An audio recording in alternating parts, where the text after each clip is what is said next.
Hello everybody, let's start and end this finally. Sales of goods act is about to end and हम आज complete कर देंगे sales of goods act. ठीक है, okay. तो right of an unpaid seller, पहली बात unpaid seller होता कौन है दोस्तों. इस टेबल को हम after the completion of unit discuss करेंगे बिकॉज अभी आपको नहीं आइडिया आएगा. सो कंसिडरिंग कि आपने पहले पढ़ा है या नहीं पढ़ा हो, you will understand each and every concept. Okay, so what is unpaid seller. Unpaid seller का मतलब जिस व्यक्ति को अभी तक पैसा दिया नहीं है. एकदम सिंपल भाषा, लेमन लैंग्वेज, बीकॉम लैंग्वेज में, a seller this deemed to be unpaid seller जहां पर उसको पैसा दिया नहीं है. होल अमाउंट और part amount has not been tendered. Second, अगर आपने नेगोशिएबल इंस्ट्रूमेंट एक्ट देखा है तो let us in this whole unit let us consider an example of Jethalal and Bhide. So Jethalal जो है ये सेलर है एंड बायर कौन है, Bhide. So instead of giving money, Bhide क्या करता है पता है, भिडे देता है चेक. ओके, अब चेक क्या हो गया दोस्तों, डिसऑनर हो गया है, बाउंस हो गया है. तो मुझे बात बताओ, क्या Jethalal is an unpaid seller now? Yes. So bills of exchange or other negotiable instrument dishonouring the instrument again, जो सामने वाला व्यक्ति है that is buyer Jethalal, sorry Jethalal being a seller क्या हो जाएगा, अनपेड सेलर हो जाएगा. साथ ही साथ सेलर का मतलब ये नहीं कि सिर्फ जेठालाल हो, अगर यहाँ पर बागा भी है दोस्तों, बागा को अगर जेठालाल ने डॉक्यूमेंट ऑफ टाइटल देकर अथोराइज किया है कि तुम क्या करना, भिडे को सेल कर देना. ठीक है, now Bhide is not paying to Bagha, तो उस केस में क्या मैं बागा को भी अनपेड सेलर बोल सकता हूँ? यस. ऐसा जरूरी नहीं कि जेठालाल ही अनपेड सेलर हो. If Bagha has been authorised by the Jethalal that is the original owner by providing him document of title and authorised, इस केस में Bhide is a buyer again and baga being an agent will be called as an unpaid seller.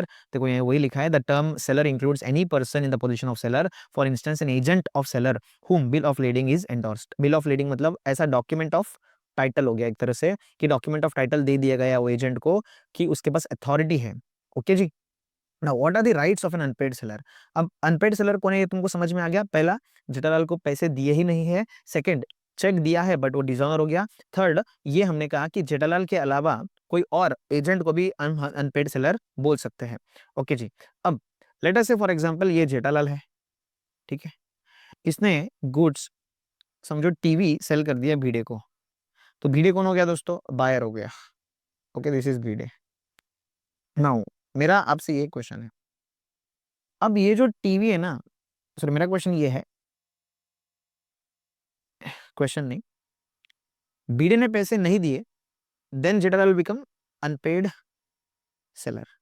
तो जेठालाल क्या क्या कर सकता है हम ये पढ़ने वाले हैं. पहली बात, हम गुड्स के प्रति देखेंगे कि जेठालाल गुस्सा होकर गुड्स के साथ क्या क्या कर सकता है, क्योंकि अब गुड्स का ओनर कौन है, बायर हो गया दोस्तों owner. Yes or no, owner कौन हो गया, भिडे. बिकॉज जेठालाल ने क्या कर दिया, सेल. हमने कहा है कि payment and delivery is not an important, yes important concept या important material for determining ownership. अगर इंटेंशन क्लियर हो गया, सेल हो गया, तो यहाँ इंटेंशन क्लियर था, बायर को बाय करना है एंड सेलर को क्या करना है, सेल करना है. But Jethalal is an unpaid seller, क्या वो एक्शन ले सकता है अगेंस्ट दिस गुड्स? यस. क्या क्या एक्शन ले सकता है. समझो जेठालाल ने ओनरशिप ट्रांसफर कर दिया, बट मतलब डॉक्यूमेंट्स देकर ओनरशिप बायर को ट्रांसफर कर दिया, बट ये जो टीवीज है ये जेठालाल के पास ही है, जेठालाल के गेट गोडाउन में ही है. बताओ इसका ओनर कौन हो गया दोस्तों? Yes, owner is who, Bhide. But position किसके पास है? यस दोस्तों, पोजीशन किसके पास है, जेठालाल के पास. अच्छा, तो जेठालाल क्या उसको जब्त कर सकता है? जब तक पैसे तू नहीं देगा भिडे, तब तक मैं तुमको पेमेंट, सॉरी तब तक मैं तुमको टीवी नहीं दूंगा. Yes or no? Yes, this जब्त is called as what, lien. क्या बोलते हैं इसको, lien of goods. Lien of goods मतलब होता है कि आपने किसी और के गुड्स क्या कर लिए, जब्त कर लिए. दिस इज स्पेसिफिक लीन दोस्तों. कौन सा lien, specific lien. Sales of goods act में जब भी बात करेंगे स्पेसिफिक लीन मतलब हम भिडे का कोई और सामान जब्त नहीं कर सकते. जिस सामान का, जिस गुड्स का पैसे नहीं आए हैं वही गुड्स हम जब्त कर सकते हैं. सेकेंड, समझो अगर जेठालाल ने डिलीवरी के लिए रेडी कर लिया था, ठीक है, एंड उसको खबर आती है कि भिडे अब पैसा देने वाला नहीं है, तो उस केस में वो क्या कर सकता है, डिलीवरी को विदहोल्ड कर सकता है, डिलीवरी आगे बढ़ाएगा नहीं. That is called as withholding delivery. Second, अगर यहाँ पर ट्रक में उसने लोड कर दिया दोस्तों, ये जो है ना, ये टीवी है समझो, ये ट्रक में लोड करके यहाँ जा रहा है दोस्तों, मतलब क्या मैं बोल सकता हूँ ये इन ट्रांजिट है. यस, अभी तक भिडे तक प्रॉपर्टी पहुंचा नहीं है. तो अगर इन ट्रांजिट भी होगा एंड बीच में सेलर को पता चलता है कि बीडे क्या होने वाला है दोस्तों, इंसॉल्वेंट होने वाला है या पैसे नहीं देने वाला है, तो उस केस में वो बोल सकता है गाड़ी रिवर्स कर दे, रिटर्न कर दे, सॉरी यू टर्न मार ले, एंड अब डिलीवरी करने की जरूरत नहीं है। That is called as, yes दोस्तों, that is called as stoppage in transit. So समझ में आ रहा है, पहले आप लीन करोगे, फिर स्टॉपेज इन ट्रांजिट, फिर एक विदहोल्डिंग डिलीवरी करके भी एक स्मॉल कॉन्सेप्ट है, एंड फाइनली आप जब लीन करते हो, जब्त करते हो अपने पास गुड्स, या विदहोल्डिंग डिलीवरी कर रहे हो, या स्टॉपेज इन ट्रांजिट करके गुड्स को वापस मंगवा रहे हो, so are you going to keep all those TVs at your home? आप घर पे रखोगे दोस्तों? क्या करोगे इतने टीवी का? आप मंगवा इसलिए रहे हो क्योंकि आपको प्राइस नहीं मिला, ताकि आप क्या कर सको दोस्तों, रीसेल कर सको। I hope you get it. तो ये कौन सा केस है? ओनरशिप, प्रॉपर्टी मतलब क्या? Ownership in the goods has been pass to the buyer. Second case, property मतलब ownership in the goods has not pass to the buyer, उस not passed on to the buyer, उस case में भी आप क्या कर सकते हो, लीन कर सकते हो, स्टॉपेज इन ट्रांजिट कर सकते हो, विद होल्डिंग डिलीवरी कर सकते हो। तो एक एक्स्ट्रा चीज क्या आ गया, with holding delivery, and last में फाइनली क्या कर सकते हो, रीसेल। अगेंस्ट द बायर मतलब बायर के ऊपर क्या एक्शन लेंगे, प्राइस के लिए एक्शन लेंगे, डैमेजेस के लिए, and for interest. Okay okay, now unpaid seller, right of an unpaid seller. Simply read करेंगे, सब चीज we have already understood. When the property is pass to the buyer, the unpaid seller as such by implication of law lien exercise कर सकते हैं for price while in possession of them. जब उसके पास possession होगा, जब जेठालाल के पास possession होगा, तब वो लीन एक्सरसाइज कर सकता है for price of the goods. In case of insolvency of buyer, जैसे ही बायर इंसॉल्वेंट हो जाएगा, स्टॉपेज इन ट्रांजिट कर सकता है जैसे ही उसके पास से गुड्स डिपार्ट हो जाएगा। राइट ऑफ रीसेल भी आप कर सकते हो, उसके बारे में भी रूल्स एंड रेगुलेशंस हैं। याद रखना, when the property in goods is not pass, मतलब ओनरशिप पास हुआ नहीं है, and buyer unpaid to the buyer, मतलब प्रॉपर्टी अभी तक बायर को पास ऑन हुई नहीं है, एंड सेलर अनपेड है, तो उस केस में in addition to other remedies, मतलब ऊपर वाले तीन तो होंगे ही, साथ ही साथ आप विदहोल्डिंग डिलीवरी भी कर सकते हो। विदहोल्डिंग डिलीवरी क्या होगा, मैं आपको बता देता हूँ। आप डिलीवरी देने वाले हो, बट आपने अपने पास ही जब्त कर लिए, मतलब एक तरीके से विदहोल्ड कर लिया। ज्यादा डिफरेंस नहीं है इसमें, क्या बोलते हैं, stoppage in transit and withholding delivery में। स्टॉपेज इन ट्रांजिट में डिलीवरी के लिए निकल चुका है, बट विदहोल्डिंग डिलीवरी के लिए अभी तक डिलीवरी के लिए निकला भी नहीं है दोस्तों। एंड यहाँ पर फर्क और एक है, यहाँ पर अभी तक ओनरशिप पास ऑन हुई नहीं है। देखो, the property is not passed. Stoppage in transit कब होती है, जब प्रॉपर्टी पास ऑन हो चुकी है। लीन कब करते हैं, जब प्रॉपर्टी ट्रांसफर हुई है या ना हुई है।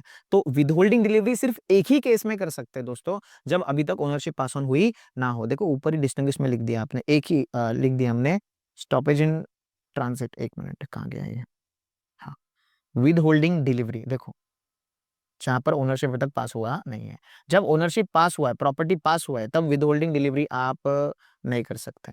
जैसे ही आपका प्रॉपर्टी नॉट पास है, मतलब अभी तक ओनरशिप पास नहीं है, तभी आप विद होल्डिंग डिलीवरी कर सकते हो। ओके जी, ओके, आगे बढ़े। अच्छा, पहला, seller lien, rights of an unpaid seller against goods. Goods मतलब क्या, गुड्स के प्रति क्या क्या किया जा सकता है बाय एन अनपेड सेलर। सबसे पहले लीन, लीन का मतलब अभी मैंने बताया, unpaid seller of goods has a lien thereon, loses his lien by reason only that he obtained decree for price of the goods। the देखो अगेन पढ़ना, ध्यान से समझना इसको। the unpaid seller of goods has lien thereon, loses his lien by reason only that he has obtained decree of for price of goods। मतलब अगर उसको price मिल गया, तो उस केस में उसको लीन जो उसने कर रखा है, जब्त जो कर रखा है, उसको लीगली क्या करना पड़ेगा, रिटर्न देना पड़ेगा। The unpaid seller has position of goods can retain position, मतलब जेठालाल के पास ही क्या था, वो टीवी था, एंड वो अपने पास वो टीवी रिटेन करके रख सकता है अंटिल पेमेंट और payment of the TV off the goods has been given। so lien कब कब हो सकता है दोस्तों, when the goods has been sold without stipulation as to credit, मतलब क्रेडिट सेल्स नहीं था, ये कैश सेल्स था, बट स्टिल उन्होंने पेमेंट नहीं किया, आप क्या कर लो, विदहोल्ड कर लो, सॉरी लीन एक्सरसाइज कर लो।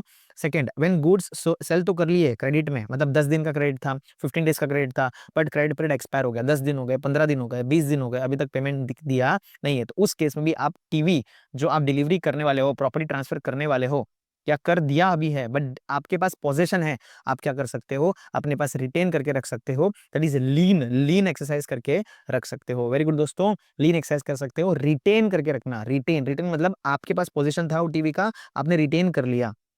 Okay, and lastly when buyer is insolvent, जैसे ही बीडे इंसॉल्वेंट हो जाएगा, सेलर को पता है वो पैसे नहीं देने वाला है, तो गुड्स बेचकर उसका नुकसान हो जाएगा, हेंस वो क्या कर लेता है दोस्तों, रिटेन कर लेता है अपने पास ही पोजेशन अपने पास ही रखता है, दैट इज कॉल्ड एज लीन।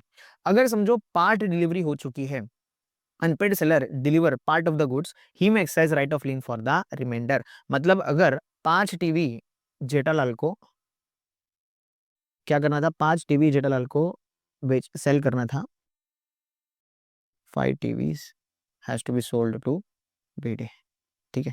अब इस 5 में से समझो 2 टीवी बीडे के पास पहुंच चुका, 3 टीवी अभी भी पोजीशन किसके पास है, जेठालाल के पास है।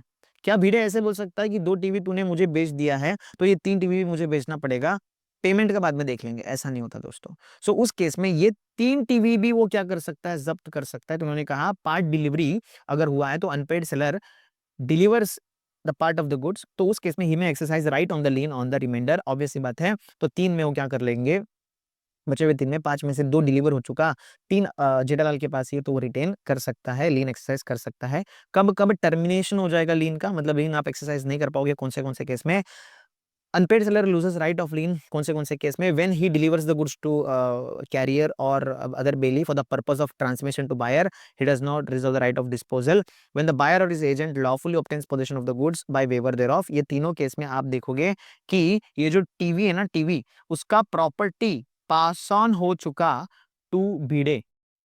जैसे ही भिड़े बायर के पास प्रॉपर्टी पास ऑन हो चुका, आपने जो जब्त करने का अधिकार है, लीन करने का अधिकार है, खो लिया दोस्तों। सबसे पहले में इन्होंने ये किया है कि अगर जेठालाल ने समझो किसी एजेंट ऑफ भिड़े को अगर गुड्स डिलीवर कर दिया, अगर एजेंट ऑफ भिड़े को गुड्स डिलीवर कर दिया, तो उस केस में एजेंट ऑफ भिड़े तो भिड़े को डिलीवर करेगा ही।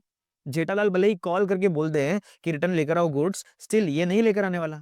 मतलब अगर एजेंट ऑफ भिड़े को डिलीवर कर दिया, मतलब मान लेना कि राइट ऑफ डिस्पोजल क्या कर दिया है दोस्तों, गिव अप कर दिया है। किसने, जेठालाल ने। तो right of disposal give up कर दिया, मतलब उसने सेल कर दिया, प्रॉपर्टी की ओनरशिप को ट्रांसफर कर दिया, साथ ही साथ पोजीशन को भी भिड़े के हाथ में दे दिया। अब जेठालाल के पास कुछ है ही नहीं दोस्तों, अगर पोजीशन होगा तो ही तो रिटेन करेगा। अब पोजीशन जा चुका बीडे के पास, तो अब वो रिटेन नहीं कर सकता।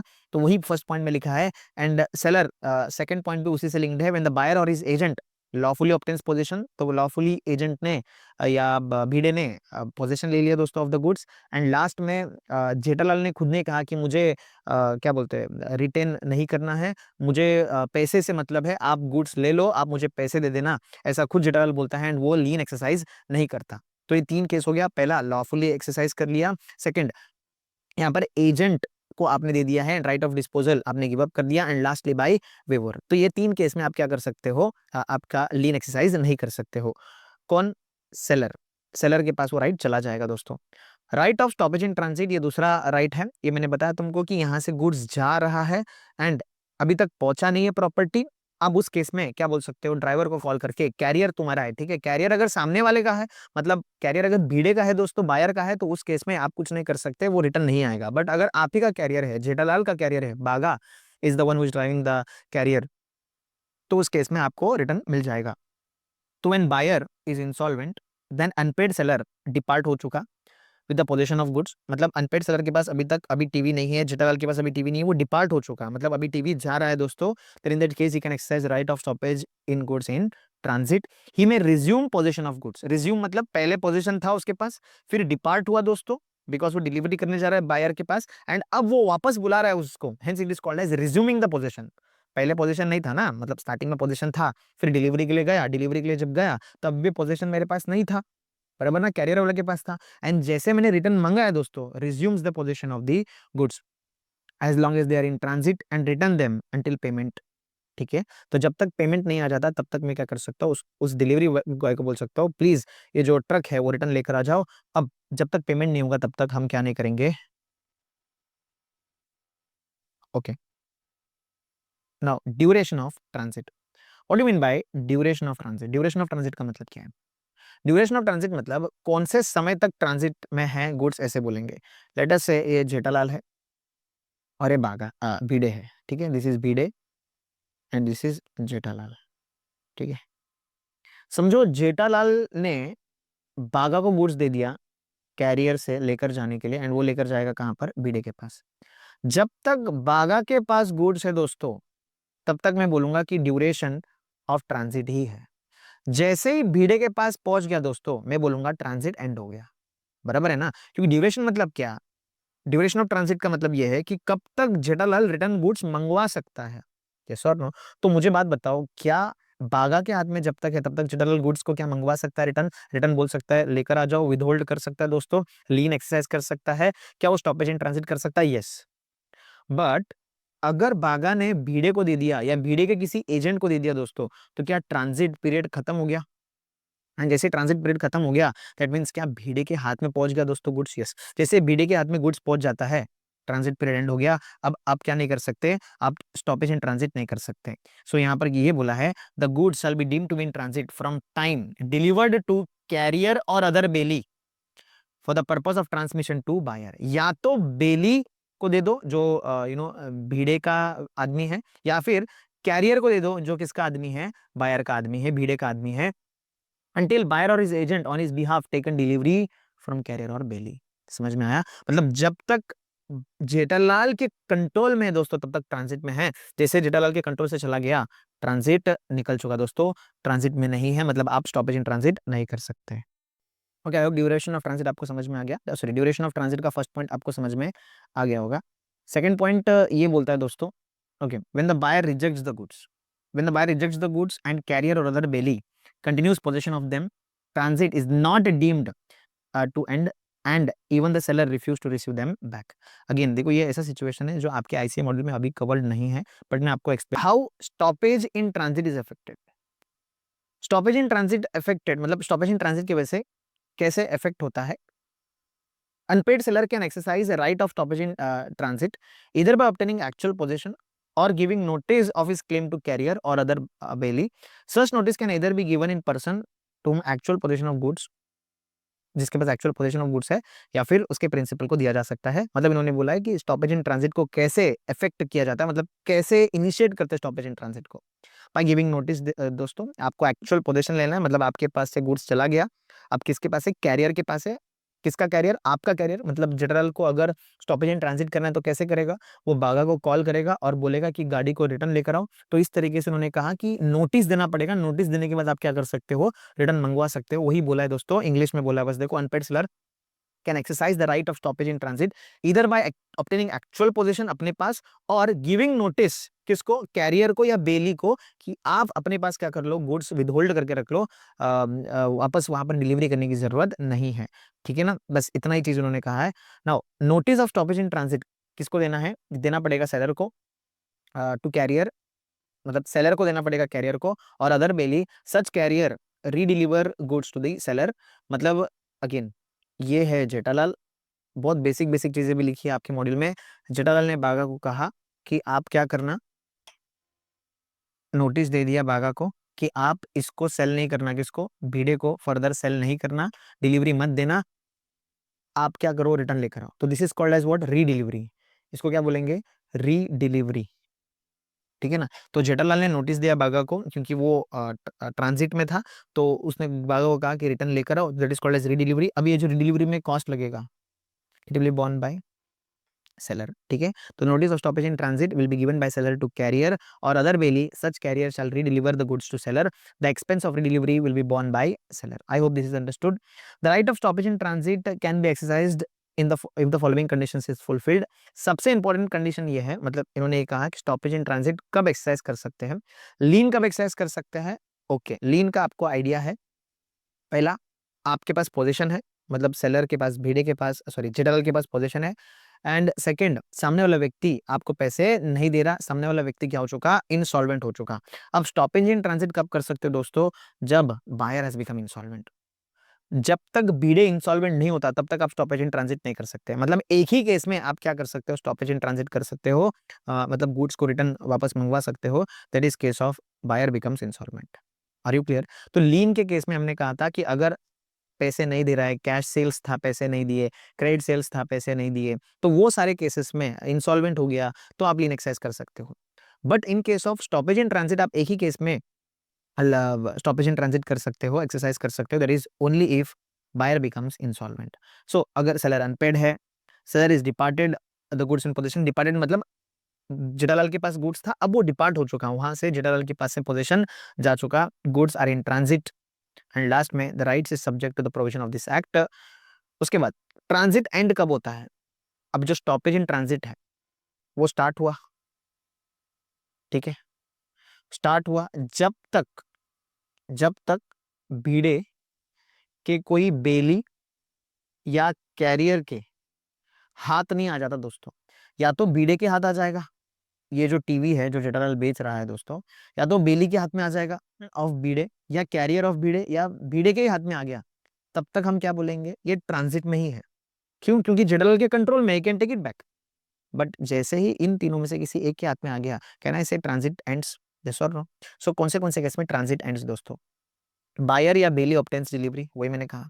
बायर क्या करता है? इंटरसेप्ट गुड्स बिफोर डेस्टिनेशन, मतलब बायर बिफोर डेस्टिनेशन, मतलब डेस्टिनेशन में आने से पहले ही, बीच में ही वो क्या कर लेता है, डिलीवरी ले लेता है। मतलब अभी तक भीड़े के फैक्ट्री पहुंचा भी नहीं है, भीड़े के घर पहुंचा भी नहीं है, इन बीच में, इन बिटवीन वो क्या करता है, डिलीवरी ऑब्टेन कर लेता है, तब भी हम क्या बोलेंगे, ट्रांजिट एंड हो गया दोस्तों। Second, carrier acknowledges holding goods for the buyer, ये वो वाला केस है जहां पर मैंने आपको कहा था यूनिट 1 में, कंस्ट्रक्टिव डिलीवरी, जहां पर बागा is the one who has the position of the goods.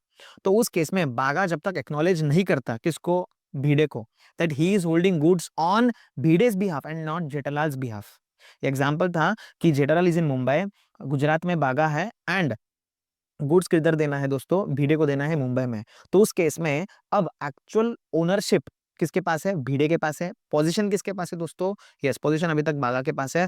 तो डिलीवरी कब कंप्लीट होगी, जैसे ही बागा एक्नॉलेज करेगा किसको, भीड़े को, that he is holding goods on behalf of भीड़े एंड नॉट जेठालाल, क्या हो जाएगा, डिलीवरी हो जाएगी दोस्तों। यहाँ पर कैरियर जैसे एक्नॉलेज करेगा भीड़े को, दैट इज बागा जैसे एक्नॉलेज करेगा बीडे को कि वो होल्ड कर रहा है गुड्स ऑन बिहाफ ऑफ बीडे, क्या हो जाएगा, ट्रांजिट खत्म हो जाएगा।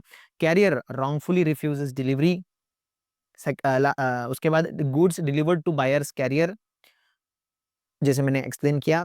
पार्ट डिलीवरी हो गया तो transit ends for remaining goods, obviously बात है, जो डिलीवरी हो चुकी है उसके लिए ट्रांजिट एंड हो गया दोस्तों।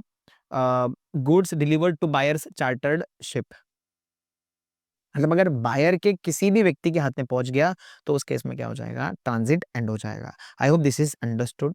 ओके, उसके बाद distinction between right of lien and right of stoppage in transit, मैंने तुमको बताया दोस्तों, स्टॉपेज इन ट्रांजिट कब करते हैं, जब आपके हाथ से गुड्स चला गया, बराबर है, तो ये समझो गुड्स था जो मुझे सेल करना था। तो अगर ये इसका पोजीशन मेरे पास है तो आई कैन रिटेन इट, मतलब इसको बोलते हैं जब्त करना, मेरे पास रखना, दैट इज कॉल्ड एज लीन।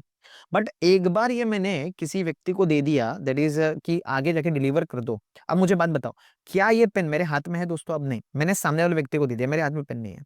अब मैंने जैसे withholding, sorry, stoppage in transit किया। अब स्टॉपेज इन ट्रांजिट कर रहा हूं तो मैं क्या कर रहा हूं, अगेन मेरे पास रिगेन कर रहा हूं। मतलब रिगेन करना मतलब क्या होता है, देखो, लीन में रिटेन पोजीशन, मतलब मेरे पास था, मेरे पास रिटेन कर रखा। But in case of stoppage in transit, regain position, मतलब मेरे पास था पोजीशन बट बीच में कैरियर के पास था, अब वापस मेरे पास आ चुका, that is called as regaining possession. उसके बाद goods must be in possession of seller, obvious सी बात है, जेठालाल के पास ही पोजीशन में होना चाहिए तो ही जाके आप लीन एक्सरसाइज कर सकते हो।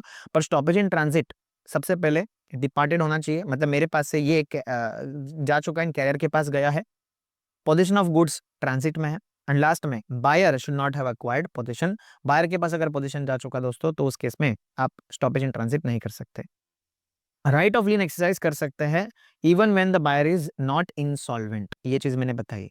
लीन even if the buyer is not insolvent आप एक्सरसाइज कर सकते हो, मतलब उसने पैसे देने से इनकार कर दिए, पैसे नहीं दे रहा है, क्रेडिट पीरियड एक्सपायर हो गया, तब भी लीन एक्सरसाइज कर सकते हैं। But stoppage in transit only in case of insolvency ही आप एक्सरसाइज कर सकते हो।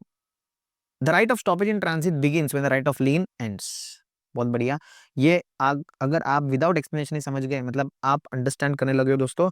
मतलब देखो, अब ये मेरे पास लीन में कब कर सकता हूं, जब मेरे पास पोजीशन है।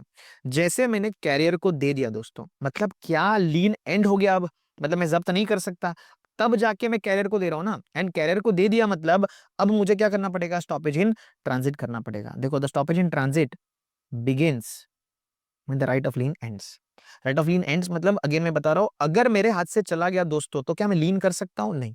लीन कब कर सकता हूं, जब मेरे पास पोजीशन हो। अब मैंने ये लीन, ये जो गुड्स है, ये मैंने कैरियर को दे दी। अब कैरियर के हाथ में जैसे दे दिया, अब मुझे withholding delivery, sorry, stoppage in transit करना पड़ेगा।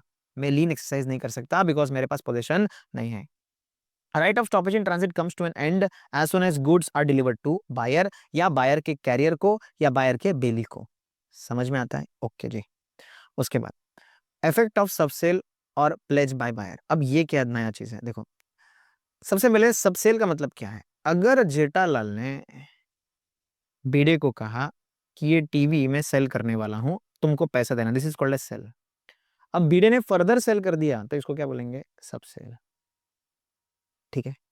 अगर जेठालाल सेल करता है तो इसको बोलते हैं रीसेल। क्लियर है? तो अगर भिड़े ने फर्दर सेल कर दिया उसको क्या बोलेंगे? सबसेल।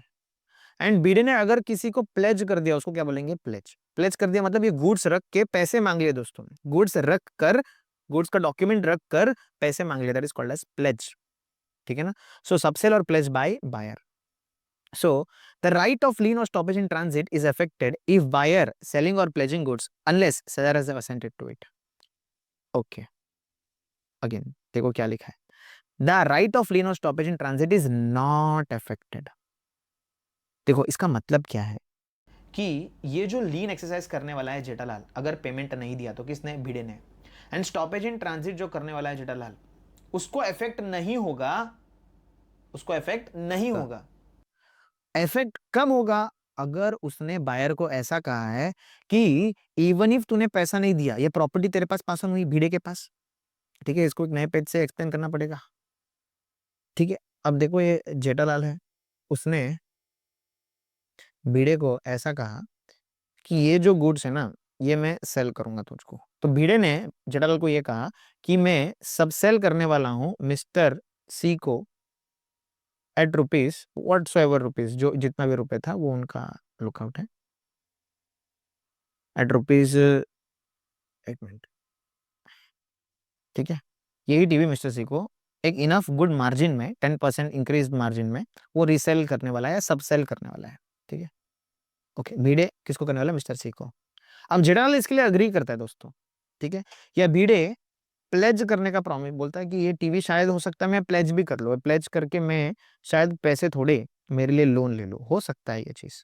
ठीक है, तो जेठालाल उसके लिए हाँ बोल देता है दोस्तों। मतलब इवन इफ मैंने पैसे नहीं दिए, मतलब भिड़े ने अभी तक पैसे जेठालाल को दिए नहीं है, Jethalal is who unpaid seller.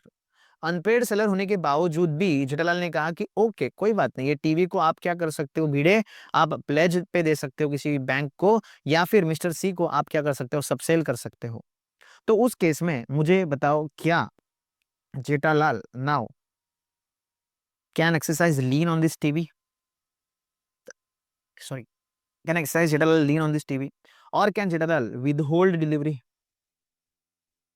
Yes or no? No दोस्तों, वो ना ही विदहोल्डिंग डिलीवरी कर सकते हैं, ना ही लीन एक्सरसाइज कर सकते हैं। क्यों? क्योंकि उन्होंने क्या कर दिया? असेंट दे दी, उन्होंने अग्री कर लिया इस चीज को कि इवन इफ तुमने मुझे पेमेंट नहीं दिया हो, आप क्या कर सकते हो? प्लेज कर सकते हो। प्लेज मतलब क्या? आपकी इधर गिरवी देकर पैसे ले सकते हो, या फिर मिस्टर सी को अगर आपने सबसेल कर दिया, मतलब सबसेल भी आप कर सकते हो। सो इन्होंने कहा the principle is based on second buyer stand in a better position than the seller, मतलब फर्स्ट बायर से बेटर पोजीशन में वो रहेगा एंड उसके पास टीवी चले जाएगी दोस्तों, इवन इफ जेठालाल को अभी तक पेमेंट दिया नहीं है। क्योंकि जेठालाल ने स्टार्टिंग में क्या किया था? Jethalal has agreed to it. देखो, द राइट ऑफ लीन और stoppage in transit will not be affected, will not be affected if buyer selling or pledging goods unless seller has assented। अगर सेलर ने assent कर दिया तो उस case में क्या हो जाएगा दोस्तों? इफेक्ट हो जाएगा। Okay, now exception to the rule where unpaid seller's right of lien and stoppage in transit is defeated। मतलब right of lien and stoppage in transit का कोई एग्जिस्टेंस ही नहीं बचेगा दोस्तों, मतलब ये राइट बचेगा ही नहीं अनपेड सेलर के पास। कौन से केस में? Exceptions to the rule where unpaid seller right of lien and stoppage in transit are defeated, मतलब ये केस का एक्सेप्शन बताया गया है। ठीक है, पहला, जब seller has assented to sale mortgage or other disposition of goods made by buyer. मतलब इस केस में इवन इफ जेठालाल को पेमेंट मिला नहीं है दोस्तों, again even if, in this case even if Jethalal को पेमेंट मिला नहीं है, जेठालाल को पेमेंट मिला नहीं है, still Jethalal right of lien and stoppage in transit नहीं कर सकता। क्यों? क्योंकि उसने असेंट दे दिया to sale mortgage or other disposition of goods. ठीक है। उसके बाद the document of title, DOT मतलब डॉक्यूमेंट ऑफ टाइटल ट्रांसफर हो चुका बायर को, मतलब जेठालाल ने भिड़े को क्या कर दिया, डॉक्यूमेंट ऑफ टाइटल ट्रांसफर कर दिया, एंड बायर ने ट्रांसफर कर दिया document of title to the person who bought goods in good faith for value. मतलब अगर जेठालाल ने, लेट अस से जेठालाल जाने दो, मैंने अगर आपको गुड्स सेल कर दिया दोस्तों, आपको मुझे पैसे देने चाहिए थे, आपने नहीं दिए, अब I am an unpaid seller. मैं जनरली आप पे, आपके गुड्स पे लीन एक्सरसाइज कर सकता हूँ अगर मेरे पास पोजीशन में होगा, अगर डिलीवरी में जा रहा होगा तो मैं क्या कर सकता हूँ, स्टॉपेज इन ट्रांजिट कर सकता हूँ। बट क्योंकि मैंने आपके साथ अग्रीमेंट एंटर कर लिया, अग्री कर लिया वर्बली या ओरली या रिटर्न कि आप रीसेल कर सकते हो, सॉरी सबसेल कर सकते हो, प्लेज कर सकते हो, इसके चलते मैं क्या नहीं कर पाऊंगा, स्टॉप राइट ऑफ लीन नहीं कर सकता एंड स्टॉपेज इन ट्रांजिट भी नहीं कर सकता। Are you getting it? So यहाँ पर अगर डॉक्यूमेंट ऑफ टाइटल मैंने ट्रांसफर कर दिया आपको, एंड अगर आपने डॉक्यूमेंट ऑफ टाइटल ट्रांसफर कर दिया किसी और व्यक्ति को, मतलब सामने वाले व्यक्ति को, तो उस केस में सामने वाला व्यक्ति जो है, आपने जिसको सेल किया है, उसने तो गुड फेथ में लिया ना दोस्तों, उसकी क्या गलती है, उसको तो कुछ पता ही नहीं है। तो इसके चलते सामने वाला व्यक्ति को अच्छा टाइटल मिल जाएगा, एंड मैं आपको सॉरी जो गुड्स है, even if I have not been paid, मैं stoppage and transit and lien exercise नहीं कर सकता। तो यहाँ वही लिखा है, the person who got who bought goods in goods in good faith for value, in that case the last mentioned transfer by way of sale, the right of lien or stoppage in transit is defeated, वो exercise नहीं कर सकते। The last mentioned transferred way of pledge, unpaid sellers right of lien or stoppage in transit, right to pledge, मतलब pledge भी प्लेजी जो होगा, जिसको pledge किया गया उसके पास भी गुड टाइटल आ गया दोस्तों, अच्छा टाइटल आ गया, एंड जिसको फर्दर सबसेल किया है उसके पास भी अच्छा टाइटल आ जाएगा। सो अनपेड सेलर के पास ना ही स्टॉपेज इन ट्रांजिट का राइट है, ना ही विद होल्डिंग डिलीवरी का राइट है, क्योंकि उसने स्टार्टिंग में असेंट दे दिया। यस दोस्तों, उसने स्टार्टिंग में असेंट दे दिया, अग्री कर लिया कि इवन इफ मुझे पैसा नहीं दिया है, आप फर्दर क्या कर सकते हो, मॉर्गेज में दे सकते हो या रीसेल सॉरी सबसेल कर सकते हो। So again to read this principle is based on second buyer stand in a better position than seller. ठीक है, तो इंग्लिश में जब आप पढ़ते हो ना तो थोड़ा डिफिकल्टी आ सकती है। देखो एक्सेप्शन, जहां पर unpaid seller right of lien and stoppage in transit defeat हो चुका, पहला when seller assented to sale, mortgage or other disposition of goods made by buyer, मतलब सेलर ने असेंट कर दिया है, हाँ बोल दिया है, the document of title transfer हो चुका बायर के पास, एंड बायर ट्रांसफर कर the document of title to the person who bought, and the last mentioned transfer, मतलब ये वाला मेंशन्ड ट्रांसफर जो है बाय वे ऑफ सेल, तो right of lien stoppage in transit क्या हो चुका, डिफीट हो चुका। क्यों? क्योंकि डॉक्यूमेंट ऑफ टाइटल ही जा चुका, मेरे यहाँ से डॉक्यूमेंट ऑफ टाइटल ही चला गया आपके पास, एंड आपने किसी और को दे दिया, तो सामने वाले व्यक्ति को गुड टाइटल मिलेगा। लास्ट मेंशन ट्रांसफर मतलब ये वाला ट्रांसफर, अगर वो बाय वे ऑफ प्लेज है तो राइट ऑफ लीन और stoppage in transit subject to rights of pledgee, मतलब मेरे ऊपर कोई राइट बचेगा ही नहीं दोस्तों, ना ही मैं स्टॉपेज इन ट्रांजिट कर सकता हूँ, ना ही मैं लीन एक्सरसाइज कर सकता हूँ। आई होप दिस इज अंडरस्टूड। अगर ये पर्टिकुलर पॉइंट आपको समझ में आता है तो प्लीज आप क्या बोल देना, यस करके कमेंट में लिख देना, या फिर एटलीस्ट कुछ तो बोल देना ताकि मुझे समझ में आए कि you have understood this point.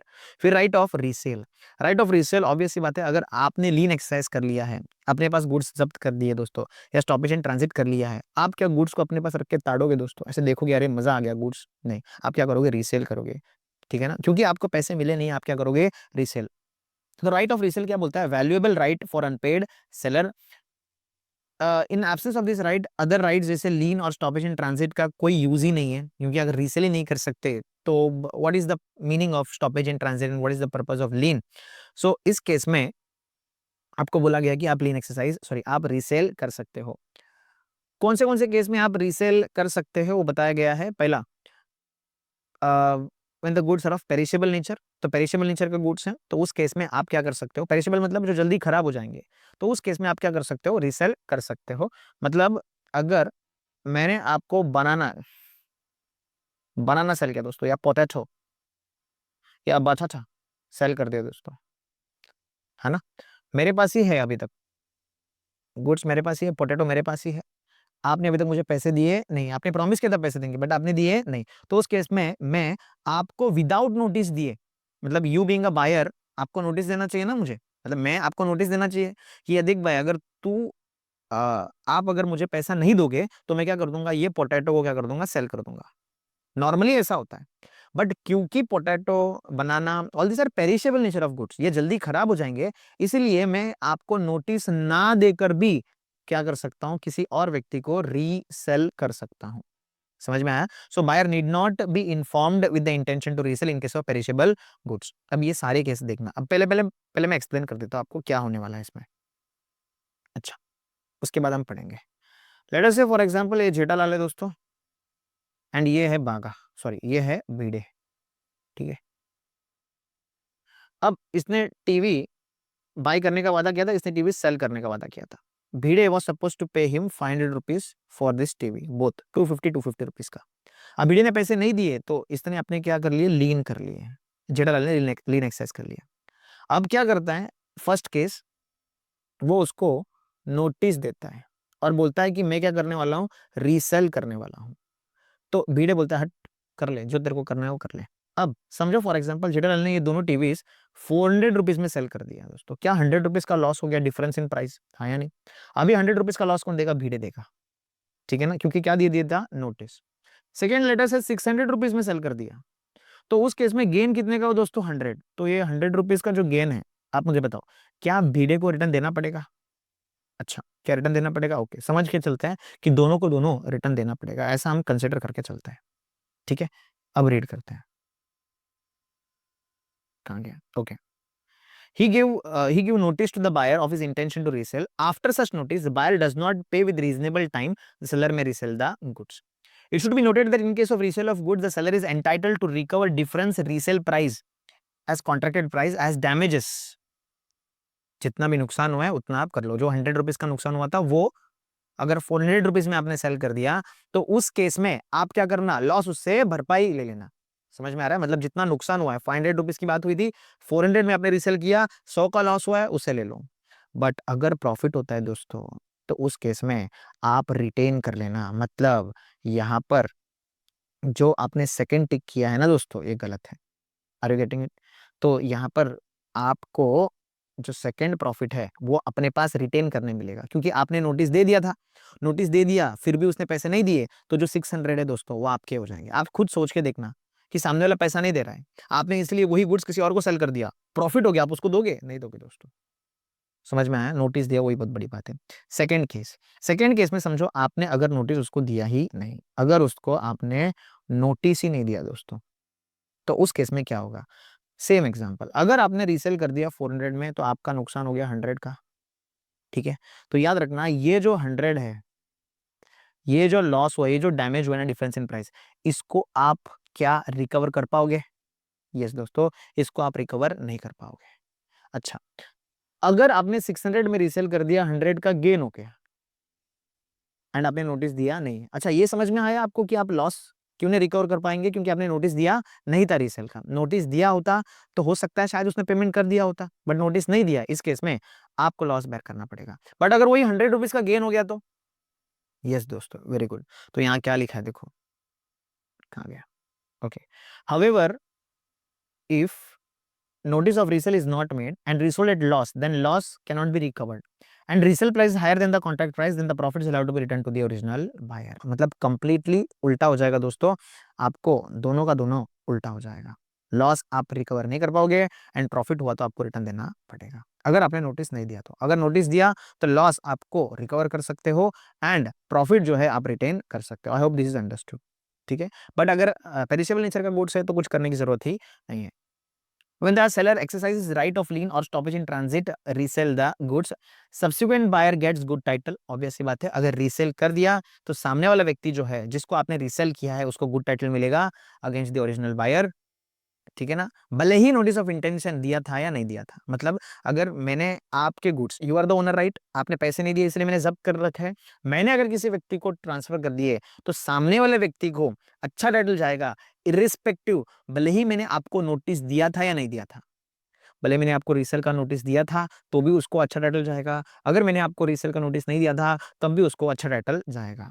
Okay ji, Okay. Seller resell the goods where right of resale is reserved in contract. Sometimes the right of resale expressively agreed.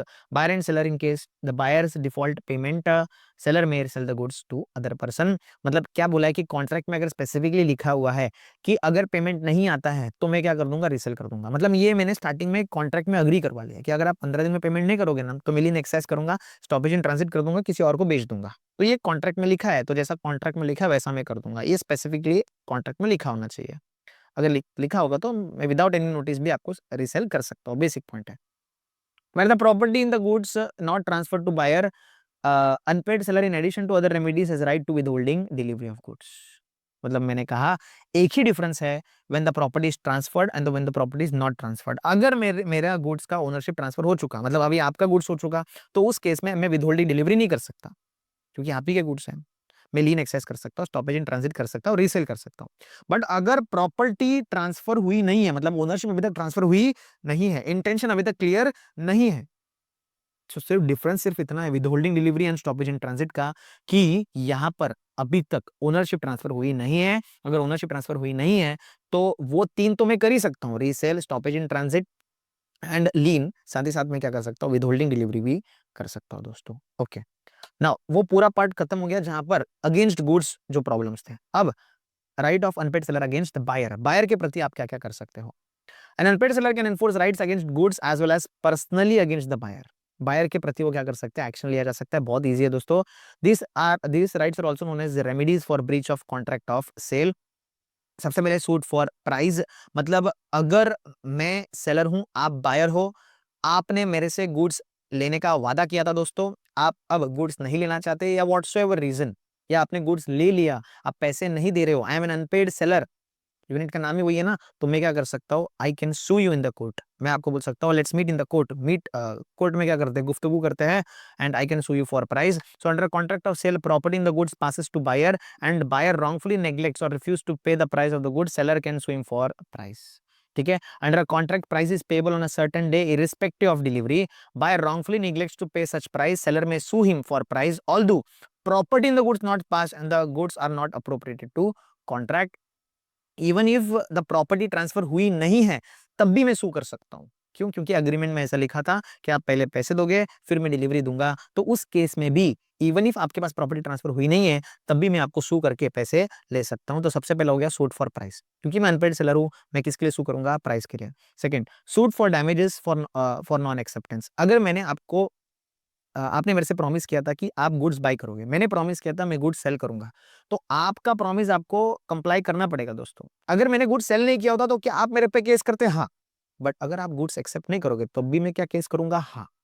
याद रखना, इसके पहले था राइट अगेंस्ट गुड्स, अब क्या है, राइट अगेंस्ट यस बायर।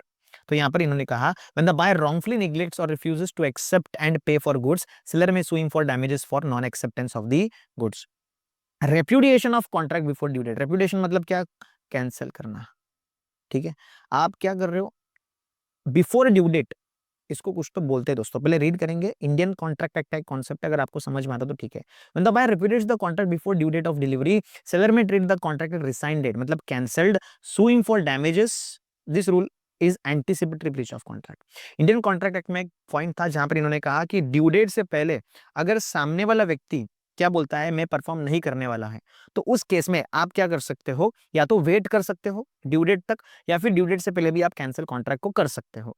तो उस केस में इन्होंने कहा अगर आप चाहो तो कॉन्ट्रैक्ट को कैंसिल करके भी ट्रीट करके you can sue him for damages, जितना आपको नुकसान हुआ है उसके लिए आप डैमेजेस क्लेम कर सकते हो। फिर आता है सूट फॉर इंटरेस्ट। नाउ अब ये थोड़ा इंटरेस्टिंग है, where specific agreement between seller and buyer for interest on price of goods from the date of payment becomes due, seller may charge interest from buyer. In absence of contract to the contrary, court award कर सकता है interest to seller at such rate at it may things fit on the amount of price from the date of payment becomes due। देखो it's very easy।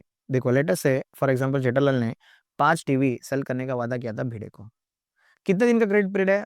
15 दिन का credit period है दोस्तों। तो भिड़े was supposed to pay 10,000 rupees to Jethalal within how many days? 15 days। But Jethalal couldn't pay, credit वाला था ना, credit period के बाद भी हुई couldn't pay। तो उस केस में अगर जेठालाल ने भिड़े को ये कहा है कि मैं तुझसे 10% इंटरेस्ट लूंगा, एवरी पर एनम, हर साल। समझो अगर तूने 15 दिन के बाद एक दिन भी डिले किया ना, तो मैं एक दिन का इंटरेस्ट भी लूंगा तुझसे। तो 15 डेज तो क्रेडिट पीरियड है। तो उस केस में जेठालाल ये 10,000 रुपीज के लिए तो सू कर ही सकता है। साथ ही साथ जो इंटरेस्ट है ना, 15 डेज के क्रेडिट पीरियड के बाद भी तूने डिले किया, तो 10% पर एनम का क्या है, इंटरेस्ट है, उसके लिए भी सू कर सकता है। मतलब क्या भिड़े ऐसे बोलेगा ये सिर्फ प्राइस दे ले, मैं इंटरेस्ट नहीं दूंगा, ऐसे बोल सकता है क्या? नहीं। क्यों? क्योंकि यहाँ पर कॉन्ट्रैक्ट में ऐसे एंटर्ड था, हेंस 10% इंटरेस्ट तो देना ही पड़ेगा। बट अगर कॉन्ट्रैक्ट में नहीं है ऐसा कुछ, तो भी कोर्ट क्या कर सकता है, अवॉर्ड कर सकता है, depending on the case to case, fact to fact. Okay जी, ओके।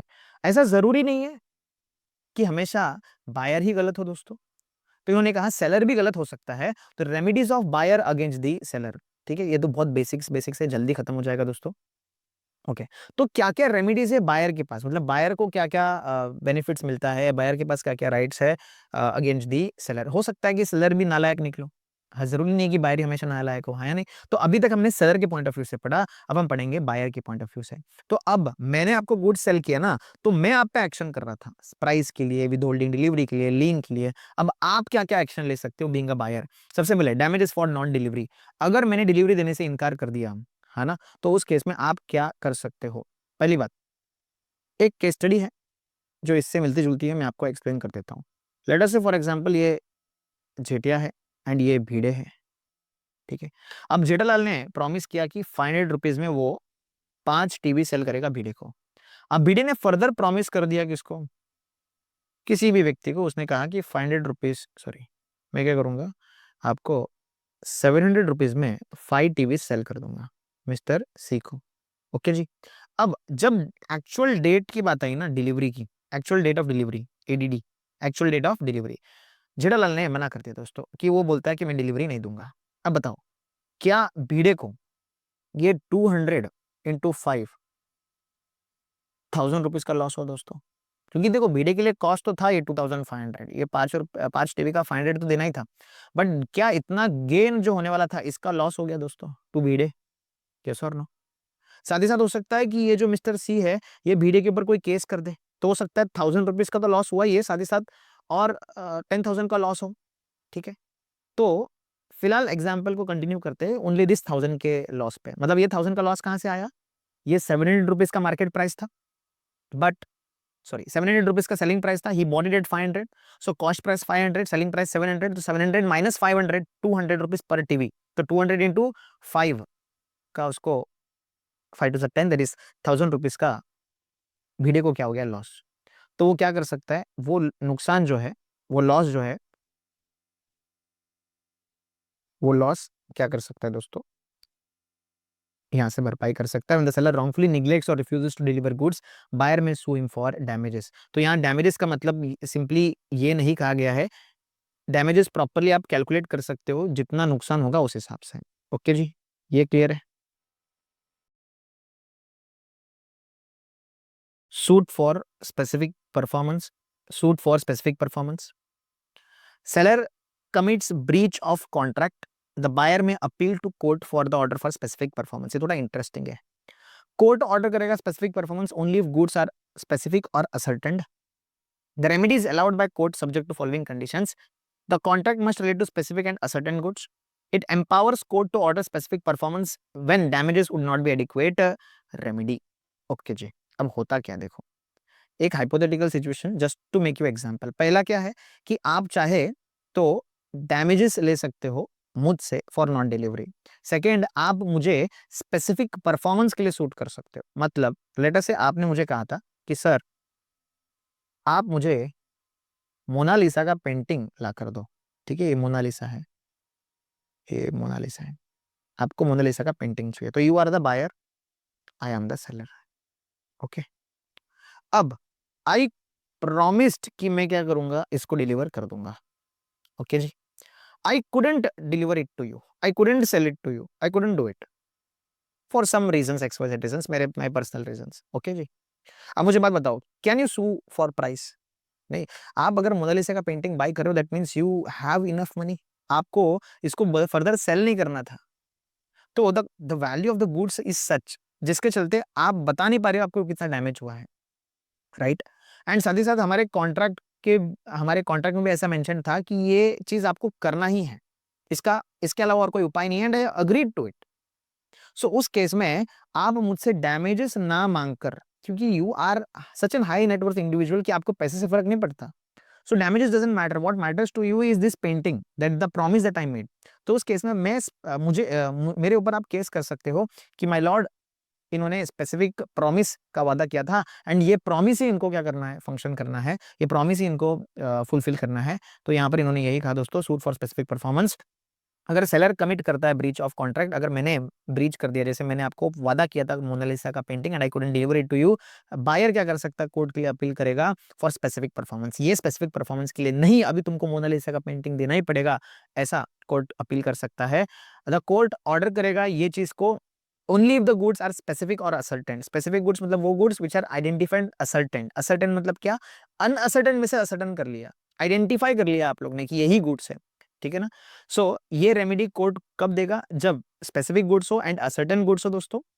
जैसे ये मार्कर, ये स्टाइलस स्पेसिफिक है, असर्टेन है, तो इसको क्या बोलेंगे, ऐसे गुड्स है, आइडेंटिफाई कर पा रहा है कोर्ट, तो उस केस में आपको क्या बोल सकते हैं, स्पेसिफिक परफॉर्मेंस का ऑर्डर दिया जा सकता है। एंड सामने वाला व्यक्ति, मतलब आप लोग को डैमेजेस से फर्क नहीं पड़ता, आपको डैमेजेस नहीं चाहिए, तो उस केस में court can award you with what, specific performance. उसके बाद आता है सूट फॉर वारंटी। क्या ये हमने किया दोस्तों, ना बोलोगे तो गलत हो जाएगा दोस्तों, पूरा यूनिट पड़ा है, condition and warranty, yes. So a stipulation which is, yes, not that essential, बराबर ना। तो stipulation which is most essential is condition, and less important stipulation is called as warranty. So warranty का अगर breach हो जाता है तो उस केस में भी आप क्या कर सकते हो, buyer treats the contract as repudiated, sorry the buyer treats कि क्या हो चुका है, रेप्यूडिएट नहीं कर सकता, सॉरी, डैमेजेस क्लेम कर सकता है, क्योंकि वारंटी, अगर आपको एग्जांपल याद है, आपने यूनिट 2 देखा है दोस्तों, तो वहां पर हमने कहा था कि जो टायर रिप्लेस करने का वादा किया गया था of the car, that is a warranty, and अगर वो टायर रिप्लेस करके नहीं दे रहा है तो उस केस में आप उसके ऊपर केस करके जो डैमेजेस है, ब्रीच ऑफ वारंटी का आप डैमेजेस क्लेम कर सकते हो। ओके जी, ओके, देखो ये वही लिखे हैं यहाँ पर। ओके, फिर reputation of contract before due date. तो ये जो आपने सेलर के पॉइंट ऑफ व्यू से देखा, वही पॉइंट ये रिपीट हुआ है बायर के पॉइंट ऑफ व्यू से। सो इधर party repudiates the contract before due date of delivery, other party क्या कर सकता है, सू कर सकता है फॉर डैमेजेस। फिर उसके बाद है सूट फॉर इंटरेस्ट। सेम जो आपने सेलर के पॉइंट ऑफ व्यू से देखा, वही यहाँ पर बायर के पॉइंट ऑफ व्यू से है। And there is a specific agreement between buyer and seller for interest on amount of price. Buyer may recover interest from seller. यहाँ पर इसके पहले क्या था, seller can recover interest from buyer, वैसे यहाँ पर buyer can recover interest from the seller, क्योंकि किसको नुकसान हुआ है, यस दोस्तों, यहाँ पर buyer को नुकसान हुआ है, hence buyer can recover the price from the seller. In absence of the contract to contrary, हाँ, the court क्या कर सकता है, सेम एग्जैक्ट सेम पॉइंट है जो ऊपर वाला पॉइंट था। उसके बाद आता है ऑक्शन सेल दोस्तों। ये मैं आपको एक डायग्राम से ही ड्रॉ करके बता देता हूँ, and then we can simply go through, क्या मतलब सारे पॉइंट्स को एक साथ भी कर सकते हैं, it is very basic. Okay, तो इसका एक इंपॉर्टेंट क्वेश्चन भी है जो ICAI हमेशा पूछता है, ठीक है। फॉर एग्जांपल समझो ये उदय भाई है दोस्तों, उदय भाई, सॉरी मजनू भाई आई गेस, ओके, जो भी भाई है, ठीक है, लेट अस से मजनू भाई। मजनू भाई is a painter as you know, ठीक है। उन्होंने क्या बनाई, 5 पेंटिंग्स बनाई, 1 2 3 4 और ये 5। He wants to sell this painting, तो वो कहाँ जाते हैं, ऑक्शन हाउस जाते हैं दोस्तों, ऑक्शन हाउस। ओके, सो मुझे बात बताओ, ये जो ऑक्शन हाउस होता है, is he acting as an agent, is he acting as a bailee, yes, he is acting as an bailee of Majnu बाय, दैट इज ओनर, बराबर है। सो ऑक्शन हाउस में एक व्यक्ति होता है, that is called as auctioneer, जो क्या करता है, ऑक्शन करता है। क्या ये ऑक्शनियर खुद खुद मजनू भाई हो सकता है, एमबी मतलब मजनू भाई, यस हो सकता है, इट इज अलाउड, मैं बता रहा हूँ दोस्तों, yes it is allowed. Majnu भाई भी खुद ऑक्शनर हो सकता है, सो दैट वो ये जो ऑक्शन का हाउस का कॉस्ट हो, ठीक है ना, because is acting as an agent, वो पैसे लेगा दोस्तों, 1% 2% of the sale value of this paintings, तो उसको बचाने के लिए मजनू भाई खुद भी ऑक्शनियर बन सकता है। उसके बाद यहाँ पर बिडिंग होगी दोस्तों, हाँ या नहीं। अब ये जो बिडिंग करते हैं ना, समझो इतने सारे लोग हैं, ये क्या बनाया मैंने, ये कौन, ये क्या होता है, ओके, अरे यार कहाँ गया, ये लोग क्या करेंगे, बिडिंग करेंगे, इतने सारे लोग जो हैं यहाँ पर ये बिडिंग करेंगे। तो ये जो बिडिंग स्टार्ट होती है ना, उसको क्या बोलते हैं, बेस प्राइस। आपने आईपीएल में देखा होगा क्या बोलते हैं उसको, बेस प्राइस। बट अब लॉ में क्या बोलोगे आप, रिजर्व्ड प्राइस। तो मजनू भाई को ऐसा लगता है कि मिनिमम इसकी जो पेंटिंग है वो 1 लाख रुपए से स्टार्ट होनी चाहिए। तो इसका बीडिंग जो स्टार्ट होगा दोस्तों वो रिजर्व्ड प्राइस से स्टार्ट होगा, that is the minimum price. And highest जो प्राइस कोट करेगा उनको ऑक्शनियर क्या करेगा, फॉल ऑफ हैमर करेगा दोस्तों, फॉल ऑफ हैमर। जैसे फॉल ऑफ हैमर हो जाएगा वैसे क्या हो चुका, सेल हो चुका। सेल किसके बीच में हो चुका, owner and buyer. Who is the owner, Majnu भाई।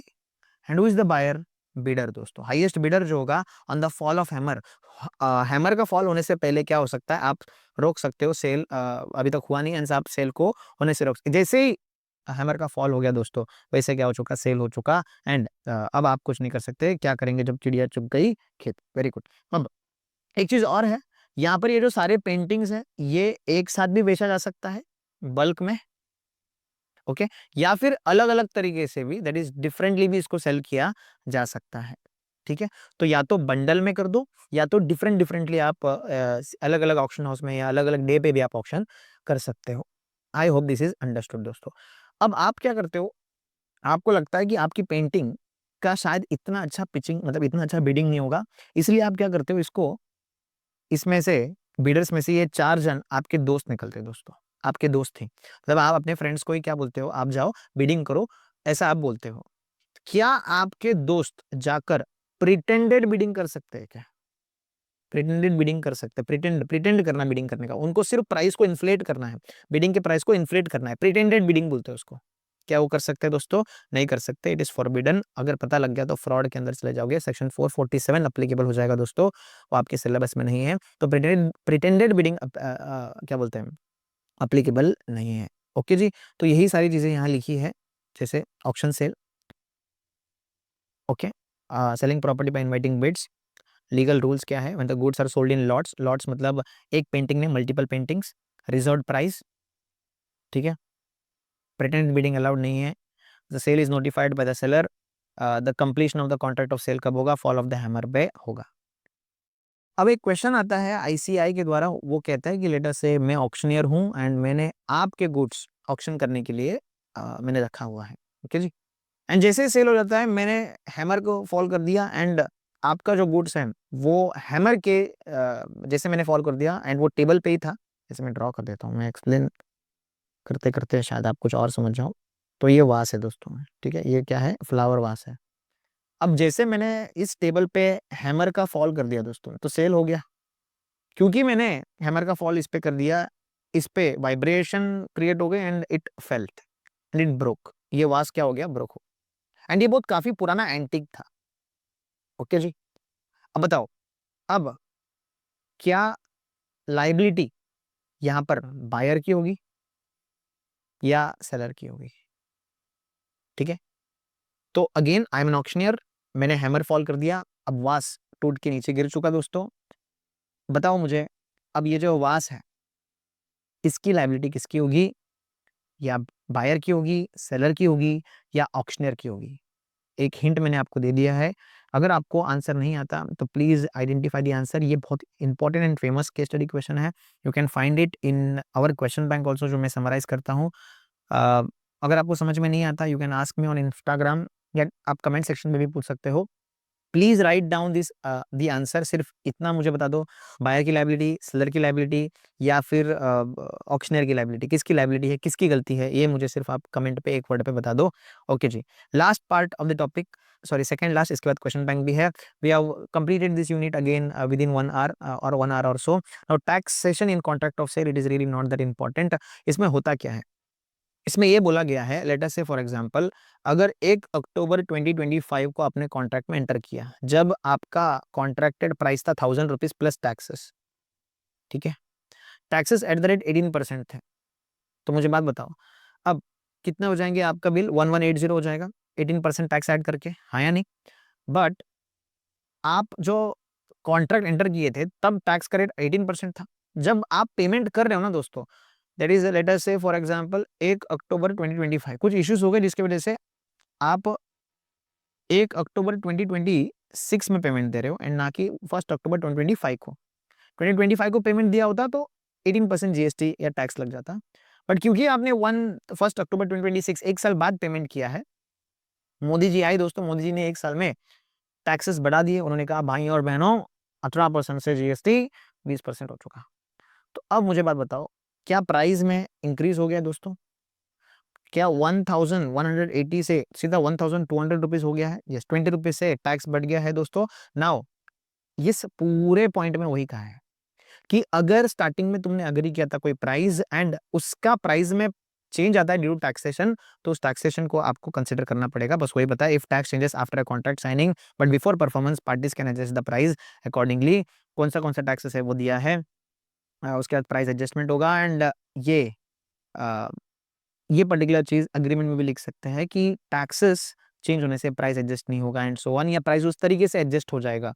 ये चीज भी अग्रीमेंट में लिख सकते हैं। तो parties can stipulate tax related terms to exclude provision, मतलब ऐसे लिख सकते हैं कि 1180 will be final price excluding including GST, including all the taxes 1180 होगा। तो उस केस में कितना भी टैक्स बढ़े उससे फर्क नहीं पड़ेगा, ऐसा एक कॉन्ट्रैक्ट में भी वो मेंशन कर सकते हैं। I hope this is understood दोस्तों। So I have again tried to summarise this in hardly 5 to 6 pages I guess. तो coming back to this again, अगर आप देखते हो right of an unpaid seller against goods, तो property in the goods has pass to the buyer. अगर property in the goods pass on हो चुका तो क्या क्या कर सकते हो आप? लीन एक्सरसाइज कर सकते हो, फिर उसके बाद स्टॉपेज इन ट्रांजिट कर सकते हैं, रीसेल कर सकते हैं।